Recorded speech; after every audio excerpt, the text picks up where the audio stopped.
especially as open banking is in such a phenomenal period of growth at the moment. In the UK, we just passed 5 million users, and excitement is definitely growing around the future.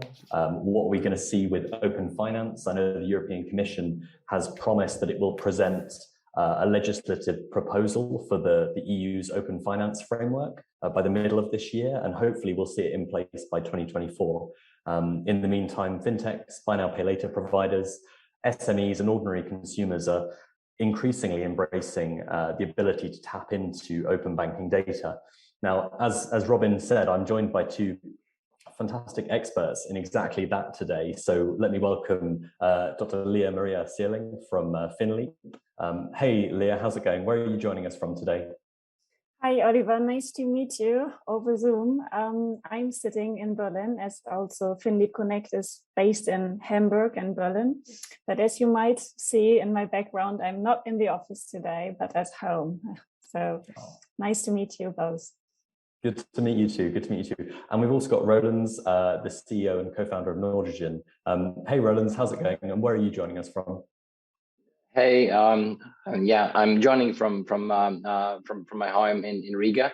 Unfortunately, I've caught a bit of a cold, and so my voice is a bit muddy. But my wife told me this morning that I sound a bit like Batman, so I'm just gonna, roll with it.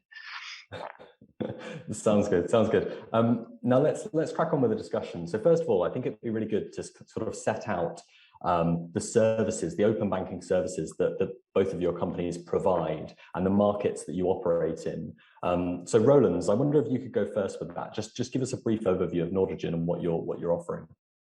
Absolutely. So the mission of Nordigen is to make open banking go in the mainstream. And our hypothesis is that the power users of open banking for the next few years are going to be fintechs. For fintechs, in order to fully adopt open banking, they need a very available, affordable, accessible platform. And this is what we're building with Nordigen. And so since early 2021, Nordigen is offering completely free access to open banking data across 2,300 European banks. So we've actually built out connectivity to these 2,000 plus European banks. And on top of that, we're building an ecosystem of value-adding services to help fintechs to make sense of data, to help them build these open banking powered applications with less effort. And so Nordigen currently is operating as mostly in the open banking data space. Interesting. I've got more questions about your sort of business model, but we'll hold on to those for now. Leah, coming over to Finleap Connect, give us a little bit of an overview of the services and the markets that you're operating in. I think basically to start with our mission, it's the same as Nordigen, because we see a huge value in open banking services and this whole potential. I mean, maybe we come later to the vision in the future is now PSD2 is kind of limited to payment accounts, but that's a topic for the discussion later. I think this whole potential we see with open banking is still not yet taken. So there's a lot of things which we can do. There are still a lot of customers that are not aware of the fact that how they can make use of open banking services. And I would agree with you that it's basically fintechs stepping into like the cooperation with open banking service providers, but also large banks or corporates, or another buzzword last year was like definitely embedded finance. So it's not only limited to fintechs, which are supposed to be our customers, but it's a larger round of customers. So getting back to your question, Oliver, what are our products? It's the same as Nordigen, I would say. We also offer data-based open banking services with our open banking product line. And we have like two other product lines in place, which is DigiBank. It's a front end, more like for embedded finance players that would like to buy a suitable front end, and we offer this product with another Finleap ecosystem company, namely Solaris Bank. I think you will be talking to Roland later today. And we have like the product SwitchKit, which enables an end customer to switch their account fully digital through our services. But I think the vision and mission is like totally similar, which is good. That's nice. So no big fight today. That's good. That's good. So I guess let's talk about specific use cases that you're both seeing come to market. You know, there's a lot of talk about using open banking in lending. We've seen in the UK buy now, pay later providers. Klarna, you know, is exploring open banking as well. Rolands, from your point of view, what use cases are you seeing becoming the most established in the markets you're operating in? Yeah.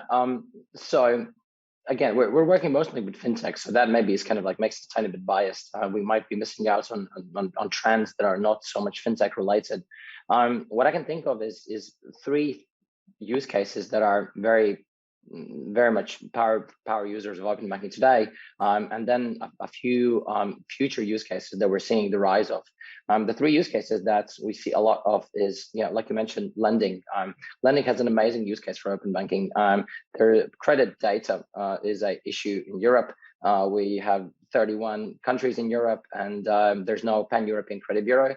Anytime you migrate from one country to another, you completely lose your credit history. And so open banking would be a fantastic way to prove your creditworthiness all across Europe, and use your bank account to verify your creditworthiness.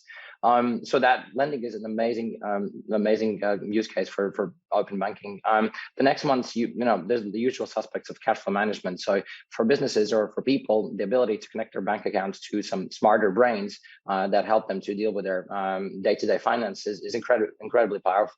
A while ago, A16Z, the venture fund, already talked about the autonomous, fully autonomous finance. And so this is, I think, where, you know, a direction that everyone wants to go to. There's loads of financial things that would love to be, you know, just working in autopilot. And this is, I think, where many of the current cash flow management apps are heading. And the last bit, which is also very important, is accounting. So as a business owner, I remember the early days when we were literally sending bank statements to our accountant every month so that they could calculate our taxes. And, you know, many SMEs in Europe still do that manually. And accounting platforms have an amazing use case to just automate the pains of sharing your financial data with your accountant every month. And so those are the three use cases that we see a lot of. The use case that we're seeing emerge right now, which is, you know, it's still in the early days, so it's very hard to tell whether or not it's going to be huge, but I'm personally very excited about loyalty. So previously, we've seen a lot, you know, many loyalty programs use card link marketing.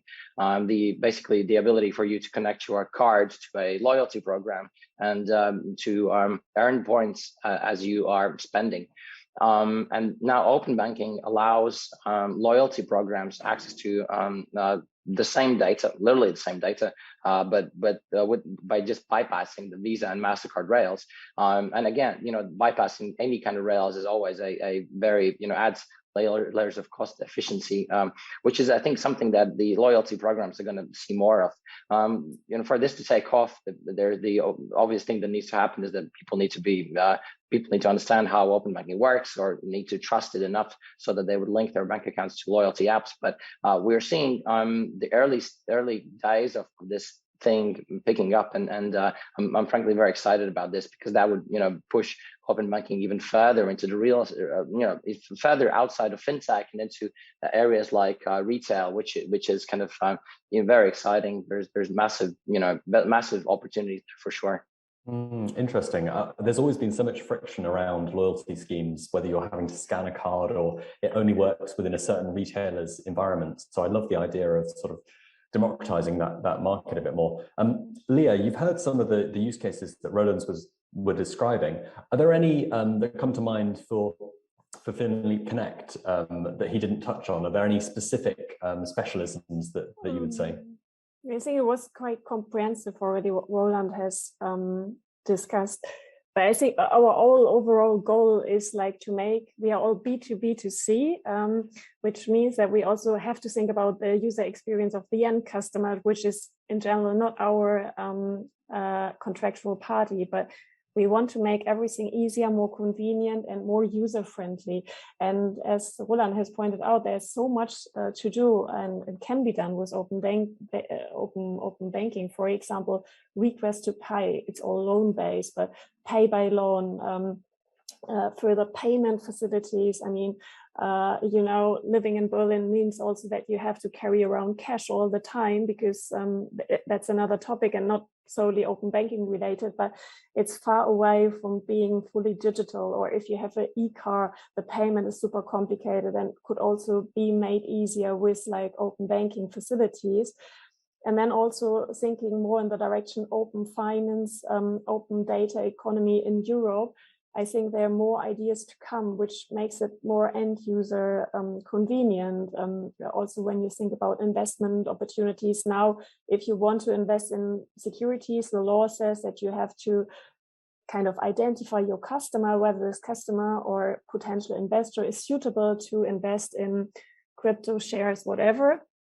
And this could all be like simultaneously, as we do it now already with like loan facilities, could be checked through open banking facilities. So then it's not a manual process, but could be done in a fully automated way by accessing the account information data from this potential investor.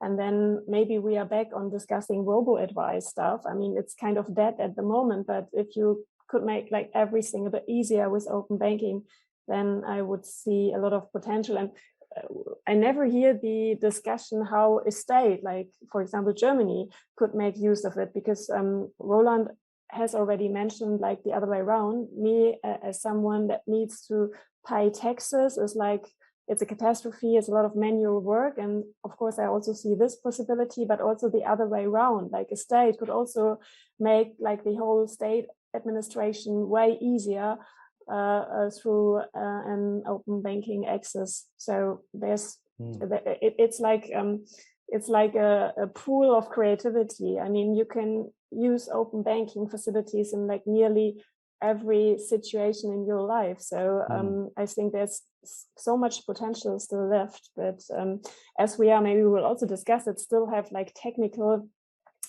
problems. So we are not yet there where we should be. I think it's still a long way to go to achieve all those solutions. And it's also about trust. I mean, in particular in Germany, data protection is a huge issue, GDPR compliance, people are afraid of sharing their data. It's also still like a matter of psychology. Out of interest, do you see certain markets in Europe where open banking is, adoption is outpacing others in terms of end consumers? You mentioned Germany there. I know obviously there's a bit of the traction has been slightly slower. Some European markets it's faster. The UK, I said at the start, 5 million users. I guess, Leah, just coming back to you on that. Are there certain markets where consumers are more actively embracing? I would say yes. In particular, it's in North Europe, Sweden, Denmark, and of course UK is like a bit more innovative or more digital driven compared to Germany. Interesting. I want to move on because I don't want to run out of time. Payments is one of the big buzzwords at the moment around open banking. In the UK, we've I think seen 26.5 million cumulative open banking payments, and the growth has been 500% in the last 12 months. In fact, we mentioned taxes earlier. You can pay your taxes in the UK using open banking to HMRC, which again has been a huge use case. Is payment initiation the killer app for open banking? Rolands, I'll start with you here. Is Nordigen doing payment initiation at the moment, and are you going to? Yeah, we're not yet doing this, although it is on our roadmap for this year. And to answer your question, it is one of the killer use cases. In terms of just the sheer amount of value that it creates, it is a massive use case. I would not want to compare it with data. It's kind of, you're not supposed to pick your favorite kids, and you're also not supposed to pick your favorite open banking rails. So there's benefits to each, but then absolutely. So open banking payments, for one thing, they're a really good alternative to cards in a lot of instances. In a lot of instances, people still pay their bills through manual bank transfers, and open banking payments is literally doing the same thing, just automatically, with a significantly nicer user experience. And then there's just industries where you wouldn't be able to build a application without open banking payments. For example, when I want to now use a third-party wallet, my attention span is very short. I want to be able to sign up to this application. I want to be able to transfer money immediately, and want to play around with the money on the application.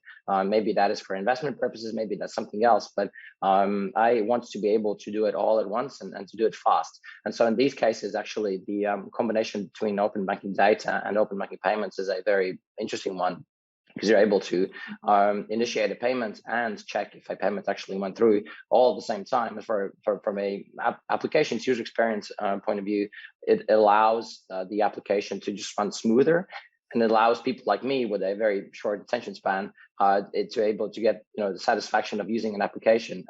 So that I think there's a massive value to be captured. It's also, you can see how much investment has been poured into the space in the last few years. We're probably not the only ones thinking this way. There's an abundance of companies, including the large payment schemes, that are looking into this. But then I don't think that it's the killer. I think the killer app, open banking is in itself is a killer application, and there's just there's multiple layers inside of it, and I think both AIS and PIS are very important. Interesting. Now, Leah, on Finleap Connect side, I believe you do have a sort of the payment license, and you are doing payment initiation. Exactly. We are already offering payment initiation services, and I can again agree to what Roland has said. So I think this is like a growing market, and we see more and more requests coming up, and it's also supported by these regulatory initiatives. Like, for example, we have the SEPA API access scheme. We have the the Open Finance Framework published by the European Commission as a draft. So this potential is also fostered, let's put it that way, from a regulatory perspective. So yeah, I think it's a growing market, definitely. Interesting. I'm going to shift as we start sort of moving towards open finance. One of the debates that's certainly happening here, and I wonder if it's happening in your other markets, is how we fund the future of open banking. Some in the UK have suggested that we should shift towards a paid for access model for open banking data, maybe starting with so-called premium APIs that go above and beyond what we currently have. Rolands, I'd like to start with you. What do you think of the suggestion that open banking should?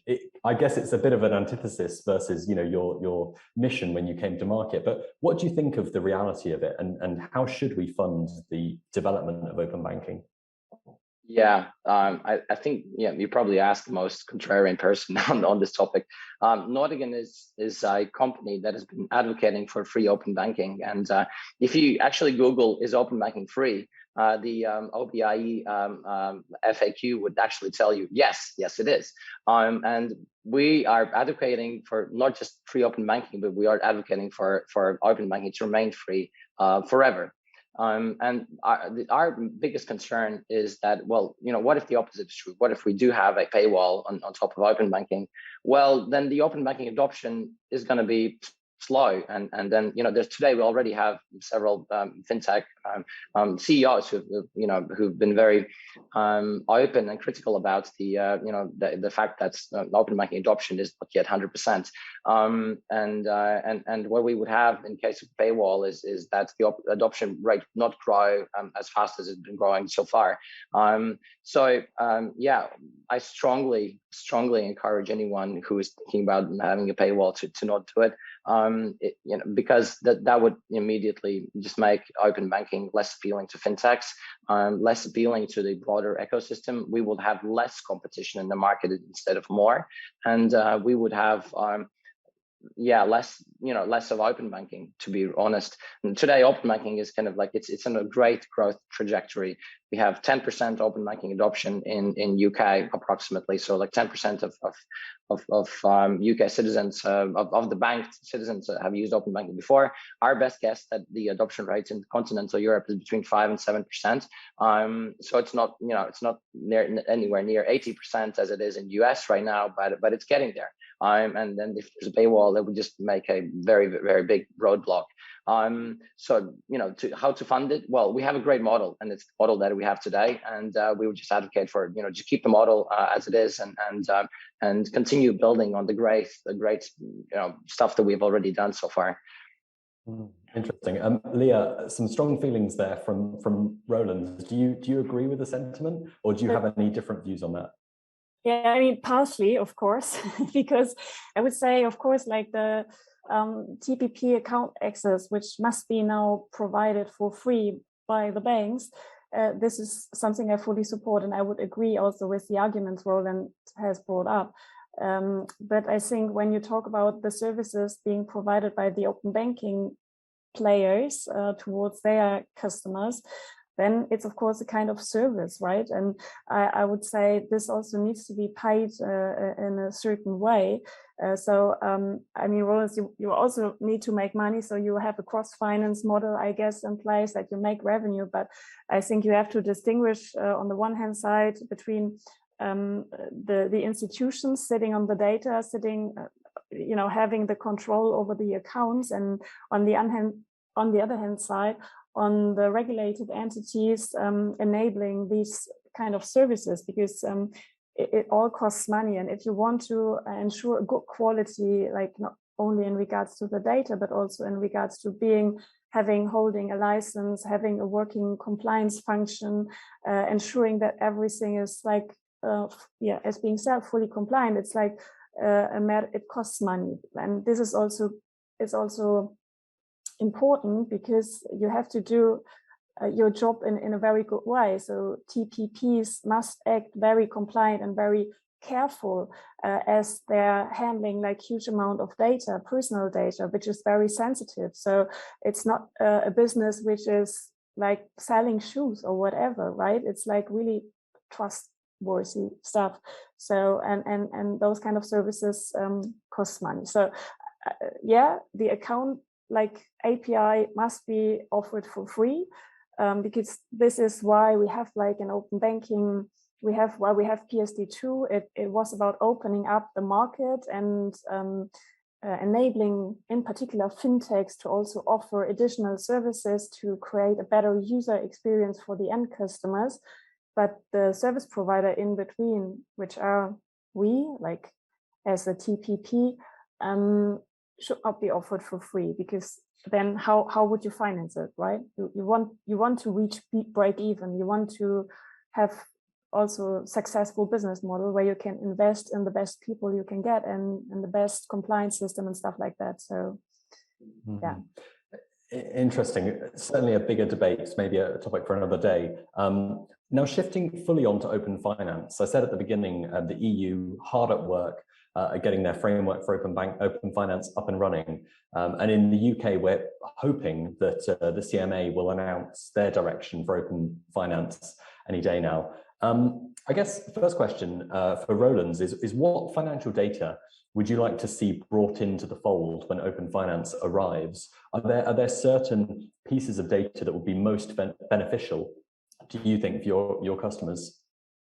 Yeah, so maybe a good place to start is what kind of data do we have access to now through open banking rails, and that is we literally have 4 data points. We have account holder's name, we have IBAN or the account number, we have the account balance, and we have historic transactions. In a lot of cases, up to 720 days. This is what we have. This is our starting point. What we want to see is, well, more of stuff that sits inside our banks, really. Unless we have it all, we can't call it open banking. And what sits inside our banks is well, personal information about who you are. So like even account holder's name is something that's in a lot of cases interpreted across Europe as an optional field.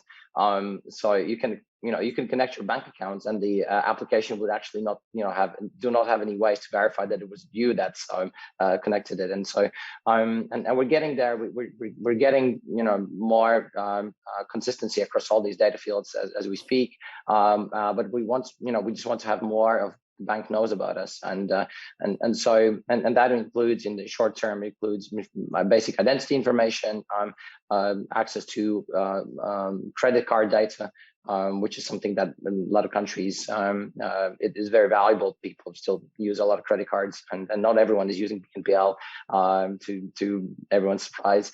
And then it's, things like savings data, pensions data, investments data would also be very helpful, because these data points are critical for fintechs to build amazing applications that would eventually compete with the big banks, and this is what we want at the end of the day.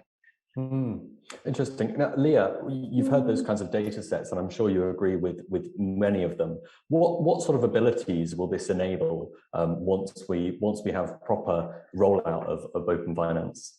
Maybe to add some more things, also information about insurance policies, that would also be very useful, and also like saving and security account information and stuff like that, but I think that has been included. So I think there are so many use cases, and we just have like 1 minute left. So I think that's about the creativity of the fintech industry, but it's all about, like, as a buzzword, personal finance management, to make a better user experience, and also like to make it more efficient for the end user. I think we all have too many insurances, or most people have too many insurances. Like saving and security is not like suitable as it could be. So it's more about transparency, about finding the best offer, about knowing also the customer, or for the customer to get help to understand yourself, because it all starts with a really bad education when it comes to finance, to investment, to whatever.